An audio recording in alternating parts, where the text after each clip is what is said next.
آپ کی زبان پر اعتبار ہے، آپ نے جتنے کا مال لیا ہے نا ہم ڈبل دیتے ہیں، آپ ہمیں دے دیں۔ آپ فرمانے لگے نہیں مجھے زیادہ نفع ملتا ہے۔ انہوں نے کہا 2 گنا، فرمایا نہیں زیادہ ملتا ہے۔ کہا 3 گنا، فرمایا زیادہ ملتا ہے۔ وہ کہنے لگے اس سے زیادہ تو کوئی تاجر ہے ہی نہیں جو زیادہ دے۔ فرمایا بس مجھے ملتا ہے نا۔ کہا کتنا ملتا ہے؟ فرمانے لگے لگتا ہے کہ اگر وہ تاجر زیادہ کرم نوازی کرے تو 700 گنا تو دے گا ہی، اور باقی کریم ہے۔ انہوں نے کہا جی نہیں اتنا نہیں ہم دے سکتے، پھر آپ بیچ لیں۔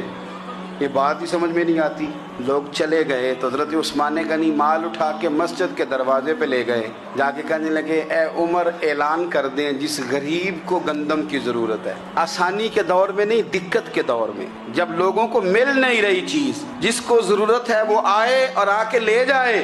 جب جناب عثمان غنی کے اس غلے کا اعلان ہوا تو تاجروں کو اب مسئلہ سمجھ میں آیا کہ یہ 700 گنا کو بندہ نہیں دے رہا، یہ رب کریم عطا فرما رہا ہے۔